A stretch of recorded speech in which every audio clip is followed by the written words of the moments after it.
Ladies and gentlemen, all you inspired parenting enthusiasts, I want to welcome my friend, Miss Susie Lula, and she also has a new book that's coming very soon. Motherhood Evolution. So I think that you're a valuable resource on the planet in terms of being a resource for mothers, being a resource for people who just want to grow and be more, especially as a parent. So I want to start out by saying, what is it that that keeps the fire burning? What gets you up in the morning? Because you seem like a person that has a lot on your to-do list.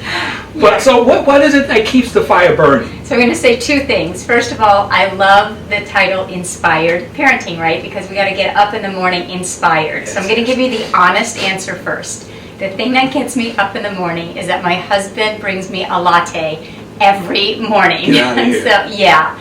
So you got to start there, right? If you have a partner who is gracious enough to take care of you, then your day starts very well. Beautiful. But I do... And can I just let the audience know that her husband is the one and only Jamie Lula, who's one of the most inspired musical troubadours on the planet. And you've got to get his music. And I have a philosophy that to take care of ourselves first is the thing that's going to assist us to be the most inspired, and then to parent from that inspired place. So I do have a lot on my plate. I truly do know the power of taking care of myself and staying inwardly connected through my spiritual practice. So when I had my son, who's now 13, I've always had a spiritual practice, probably since I was about 16. I learned to meditate. But when I had my son, that's when I became aware that my spiritual practice was non-negotiable. That's when it became non-negotiable, because if I am to be inspired, then I need to connect inward and nourish my own spirit in a way that I create an overflow. So I think that's what keeps me going. Wow. So for all those parents out there and they take a look at your resume and what you're doing and what you've done, can you let those parents know how you're able to do this? Because I talk to parents all the time and they say, Leon, there's not enough hours in a day, and I have 2 kids or I have 1 kid. Yes. How are you able to do all this and be a musician and be an author, and the list goes on? Thank you, thank you. So this is my favorite question, because I do feel for parents, because we all have so much on our plate. Parenting is more than a full-time job, you know, and then many of the parents I work with, maybe they're single moms, or I have moms that are working 2 jobs, you know, dads that are working 2 jobs. So it's a really important and relevant question, and I like to flip this paradigm about self-care on its head. I really hear from pretty much anyone I ask. If I ask you, taking care of yourself is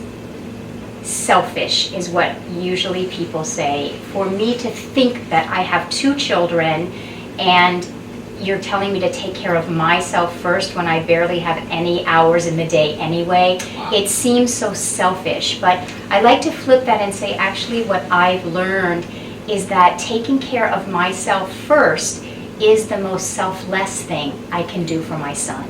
Because again, the more I'm thriving, the more I'm going to be in that zone of parenting that he needs me to be and that I want to be, and most parents want to be, right? So what I've learned about time is that time is finite in a way. We have X number of hours in a day, and we have more than enough to fill that time.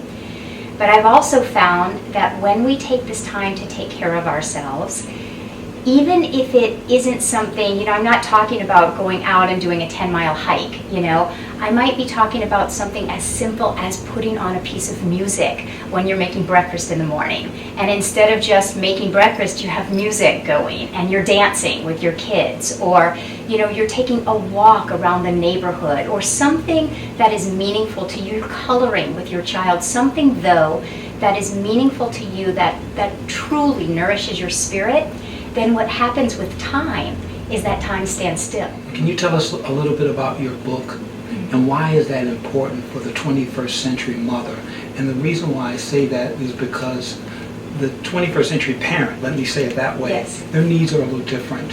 Yes. And we're working with children who have now arrived on the planet very, very sensitive, but very intelligent. Yes. And so why is your book important for the 21st century parent? Thank you. So exactly. So I call it the Motherhood Evolution because I believe it's time for us to evolve our vision of what motherhood can look like. And our vision, when I work with moms, when they first come to me, many of them are exhausted, overwhelmed, doing the best they can, but feeling like they're not keeping up. We have, as you said, in our culture right now, we all have so much on our to-do list. And mothers are feeling that they need to martyr themselves and take care of themselves last, put themselves last on the list. And so this book is important because it's giving permission to mothers and to parents and actually to any caregiver, anyone that has to care for others. It's giving this permission that it's time to change our vision, because without vision, right, the people perish. Inspired about working with Susie Lula is that she walks her talk and that she's a real, genuine parent and person that really wants to move the dial forward in our planet. And she knows that our possibilities, she knows of the possibilities, and she's willing to roll up her sleeve. So I'm excited about you being a contributing writer for the Inspired Parenting magazine, because I think that this world will be richer because of Susie Lula. So I want to thank you for being here, and we look forward to your book. So thanks again. We'll see you soon.